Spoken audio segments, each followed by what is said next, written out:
예수께서 즉시 제자들을 재촉하사 자기가 무리를 보내는 동안에 배를 타고 앞서 건너편으로 가게 하시고 무리를 보내신 후에 기도하러 따로 산에 올라가시니라. 저물매 거기 혼자 계시더니 배가 이미 육지에서 술이나 떠나서 바람이 그스름으로 물결이 말미암아 고난을 당하더라. 밤 사경에 예수께서 바다 위로 걸어서 제자들에게 오시니 제자들이 그가 바다 위에 걸어오심을 보고 놀라 유령이라 하며 무서워하며 소리 지르거늘 예수께서 즉시 이르시되 안심하라 나니 두려워하지 말라. 물 위를 걸어오신 예수님이라는 제목으로 말씀을 증거하겠습니다. 우리도 하나님의 능력을 체험하는 신앙이 될 수 있을까요? 때때로 나도 여러분 그런 생각 해보지 않았습니까? 베드로처럼 예수님 따라서 물 위를 한번 걸어보면 어떨까?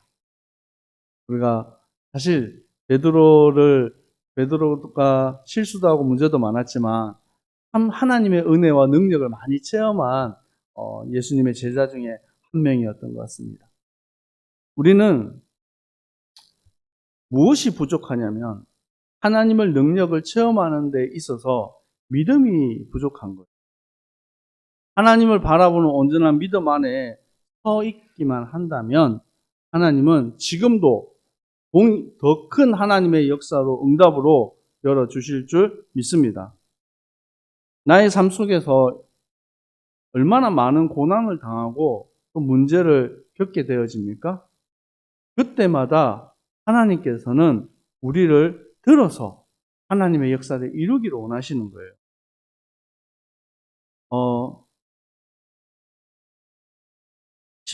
신명기 8장 3절의 말씀에 보면 제가 읽어드리겠습니다.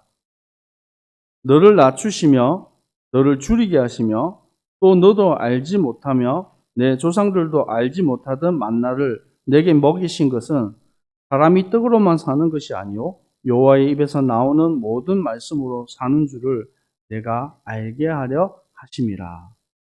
이 40년 동안에 내 의복이 헤어지지 아니하였고 내 발이 부르트지 아니하였느니라. 아멘.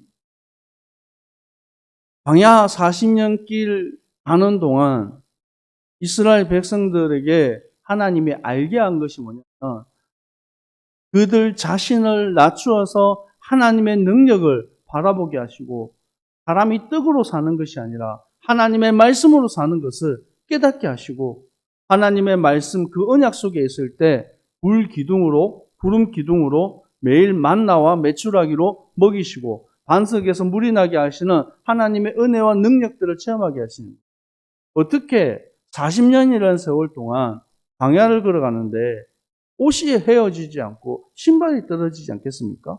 그거는 불가능한 일이죠. 근데 그 불가능한 속에서 가능케 하시는 하나님의 능력을 체험하게 하시는 겁니다. 때때로 우리에게 낙심이 오고 문제가 오고 저도 요즘에 최근에 조금 어려운 일들이 좀 있어요. 근데 그걸 느끼면서 한편으로는 왜 다른 사람들은 괜찮은데 나에게만 유독 이렇게 문제가 많나 살짝 불신앙이 나오고 원망이 나오려고 할 때가 있습니다.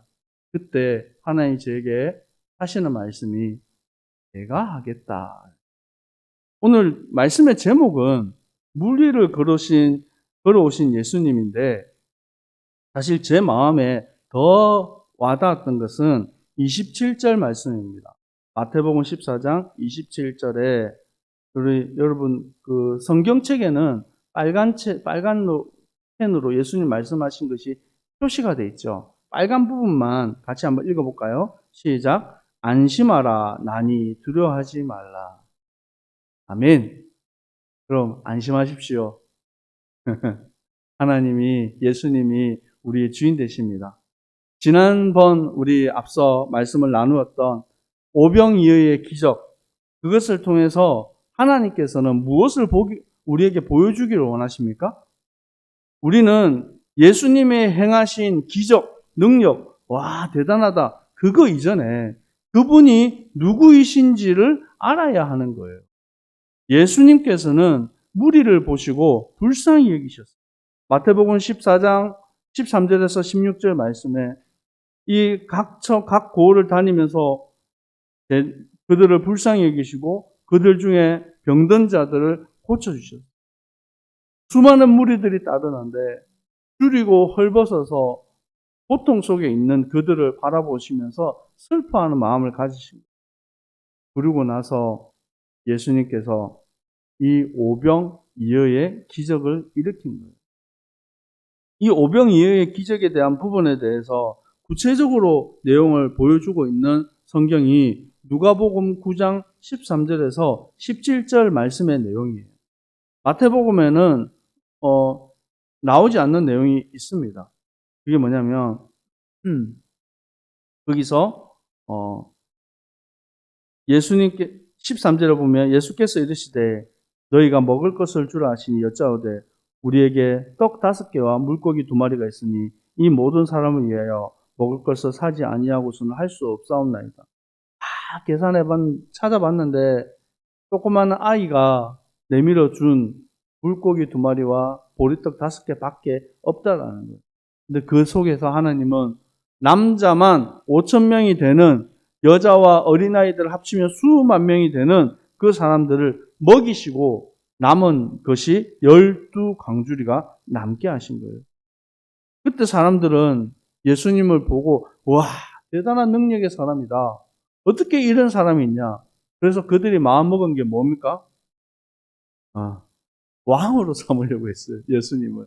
저 사람이 우리에게 왕이 되면 우리는 이제 배고프지 않아도 될 것 같다. 육신의 문제 해결해주는 그 사람으로 본 것이죠. 그래서 잘못 본 거예요. 누가복음 9장, 이 9장에 오병이어의 기적이 일어나고 난 이후에 예수님께서 제자들에게 물으십니다. 누가복음 9장 18절에서 19절 같이 한번 읽어볼까요? 시작. 예수께서 따로 기도하실 때에 제자들이 주와 함께 있더니 물어 이르시되 무리가 나를 누구라 하느냐? 대답하여 이르되 세례 요한이라 하고 더러는 엘리야라 더러는 옛 선지자 중에 한 사람 하나이다. 그때 베드로가 뭐라고 고백합니까? 같이 읽어볼까요? 네. 하나님의 뭐요? 그리스도라고 얘기하고 있습니다. 하나님의 이 그리스도로 오신 예수 그리스도를 무리들은 뭐라고 얘기합니까? 엘리야입니다. 세례 요한입니다. 아니면 옛 선지자 중에 하나입니다. 라고 고백을 하는 겁니다. 그때 베드로가 대답하여 이르되 하나님의 그리스도이시니이다. 좀 이거를 좀 더 구체적으로 마태복음 16장 16절에는 주는 그리스도시요 살아계신 하나님의 아들이십니다. 똑같은 장면인데 똑같은 상황에서 다른 고백들이 좀 나오는 것이죠. 이런데 어떤 누구는 엘리야입니다. 세례 요한입니다. 능력 있는 선지자입니다. 라고 했는데 베드로는 예수님을 가리켜서 그리스도라고 고백하는 것입니다. 예수님은 그리스도로 오셔서 만왕의 왕, 만유의 주가 되기를 원하신 것입니다. 근데 이들은 육신의 왕, 육신의 문제를 해결해주는 그 능력이 있는 사람으로만 생각했던 것입니다. 그래서 오늘 마태복음 14장 후반절에 제자들을 먼저 보내셨어요. 먼저. 배 타고 너네들 저기 가 있어. 보내놓고요. 그리고 사람들을 다 떠나보냈습니다. 그리고 예수님께서 뭘 하셨습니까? 다시 마태복음 14장으로 한번 가보겠습니다. 23절에 보니까 무리를 보내신 후에 기도하러 따로 산에 올라가시니라. 저물매 거기 혼자 계시. 많은 능력과 역사들이 있지만 사실은 예수님께서 가장 간절하게 원하셨던 시간이 있어요. 그것이 하나님과의 대면하는 시간.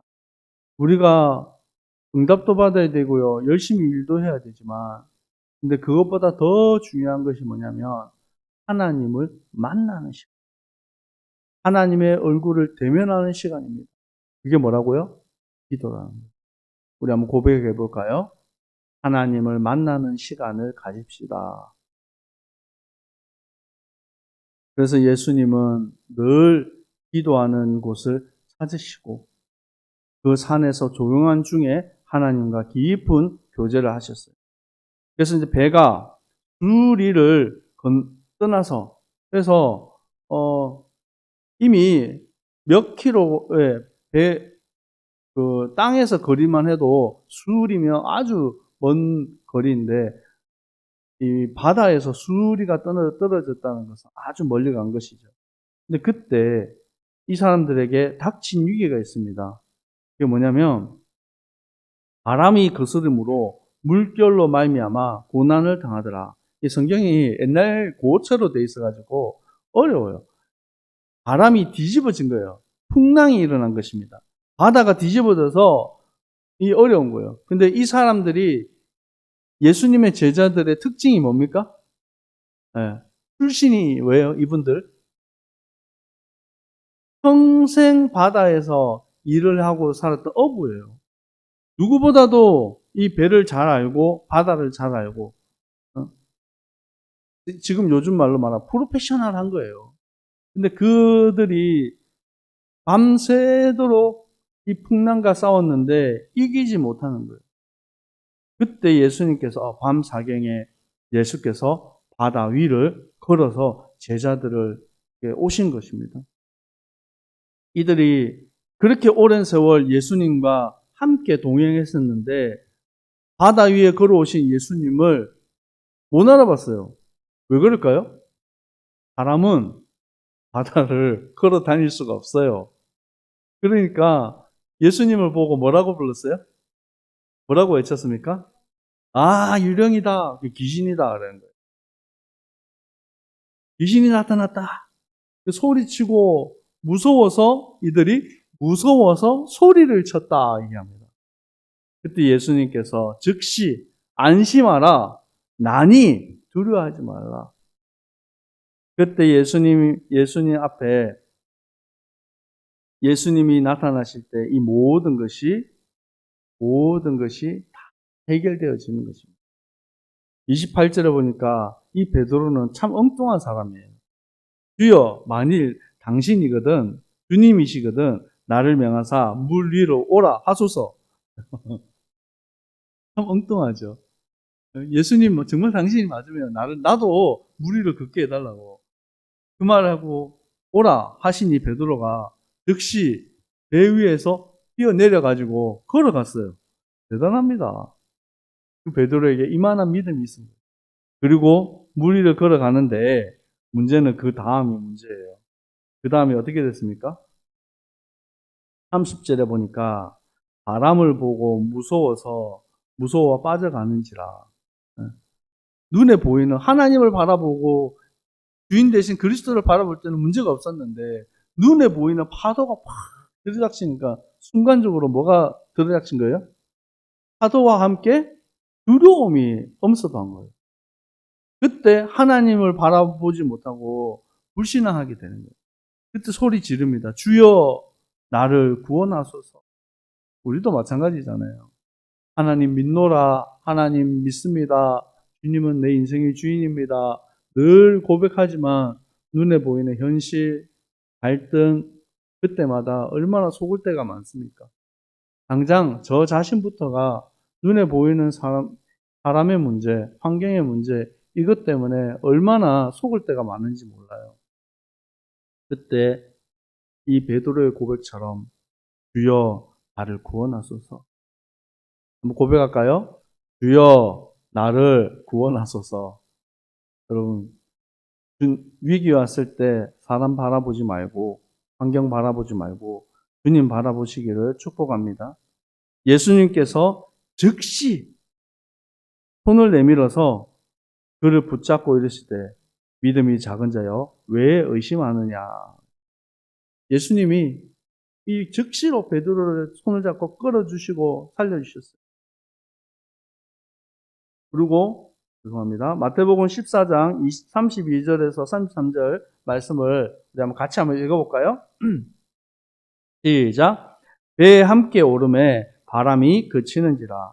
배에 있는 사람들이 예수께 절하며 이르되 진실로 하나님의 아들이 소이다 하더라. 예수님께서 그 배를 하셨어요. 그게 어떤 의미가 있습니까? 그것은 그 배의 주인이 되신 거예요. 밤새도록 내가 할 수 있는 그동안 갈고 닦았던 어부로서 평생을 살았던 그 실력과 그 능력을 가지고 밤새도록 할 때는 안 되어졌던 그것이 예수님이 이 배의 선장이 되셔서 딱 들어서는 순간 풍랑이 잔잔해져 버립니다. 우리 인생의 풍랑을 어떻게 헤치고 나갈 수 있겠습니까? 위기를 어떻게 헤치고 나갈 수 있겠습니까? 우리 인생의 배의 주인이 예수 그리스도가 되면 되는 것입니다. 사람들이 그제서야 고백하죠. 진실로 이는 진실로 하나님의 아들이시오. 우리가 이렇습니다. 예수님 같이 있으면서도 제자들은 늘 다녔다니까요. 예수님이랑 같이 밥도 먹고 잠도 자고 늘 함께 하던 사람인데도 그 옆에 당장 있는 예수님을 보지 못해요. 여러분, 예수님이 어디 계십니까? 어디 있다고요? 아멘. 구원받은 우리 속에 성령으로 함께 하시고 우리의 삶을 이끌어 가고 계시는. 그런데 당장 나와 함께 하시는 예수 그리스도를 신뢰하고 바라보고 나아가지 못하고 자꾸 다른 거 바라보고 염려하고 두려워하는 것입니다. 여러분, 오직 예수 그리스도 한 분만 바라보는 믿음의 사람들 되기를 축복합니다. 그리스도를 온전히 주인으로 믿고 신뢰하는 주님의 백성들 되기를 축복합니다. 우리가 믿음이 떨어질 때 뭐가 되냐면 낙심이 되어져요. 그래서 이 낙심이란 말은 떨어질 낙자의 마음 심자예요. 우리 마음이 턱 바닥으로 떨어지고 나면 얼마나 힘겨운지 몰라요. 아무것도 하고 싶지도 않고 할 수도 없고 재밌는 것도 없고 먹고 싶은 것도 없고 마음이 상하고 힘들고 있으면요 어디 가고 싶은 것도 없고 아무것도 하기 싫은 거잖아요. 근데 우리 안에 믿음이 들어차면 내 안에 감사가 나오게 되는 거예요. 교회 안에 많은 헌신을 하다가 낙심하는 사람들을 저는 많이 봤습니다. 또 열심으로 특심으로 하는 사람들을 많이 봤습니다. 그러다가 낙심하는 사람들도 많이 봤어요. 여러분, 어떤 일을 많이 하는 것보다 그 일 속에서 하나님 주신 능력을 체험하는 자 되기 원합니다.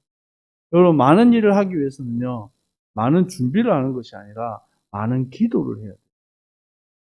오늘도 조금, 여러분, 기도할 때 예배 마치고 우리 함께 통성으로 좀 기도했으면 좋겠어요. 기도할 때 성령께서 역사합니다. 믿으십니까? 여러분, 기도할 때 하나님이 주인 되셔서 이끌어 주십니다. 아멘? 우리 예수님이 고백하신 예수님이 말씀하신 그 고백 한 번 더 했으면 좋겠습니다. 마태복음 14장 27절 고백 같이 읽겠습니다. 시작. 예수께서 즉시 이르시되 안심하라 나니 두려워하지 말라. 아멘. 믿음으로 승리하는 주님의 백성들 되기를 축복합니다. 사랑의 하나님, 감사합니다. 우리는 연약하여서 할 수 없고, 볼 수 없고, 갈 수 없음을 주님 고백합니다. 주님, 우리 불쌍히 여겨주셔서 하나님의 능력으로, 성령의 충만함으로 덧입혀 주시옵소서. 하나님 말씀 앞에 오늘도 섭니다. 오늘 우리에게 귀한 말씀 주셨사오니 이 말씀을 통하여서 우리의 믿음이 자라게 하시고 하나님 우리의 심령이 단단해져서 하나님의 뜻을 온전히 이룰 수 있도록 축복하여 주옵소서. 오늘 예배 가운데 참여한 모든 주님의 백성들에게 하나님 성령으로 충만하게 역사하여 주시옵소서. 지금은 우리 주 예수 그리스도의 은혜와 하나님 아버지의 사랑하심과 성령님의 역사하심이 풍랑 가운데 걸어오신 주님을 온전히 바라본 제자들과 같이 온전히 주님을 바라보고 믿음으로 승리할 주님의 백성들 머리 위에 항상 함께 있을지어다. 아멘.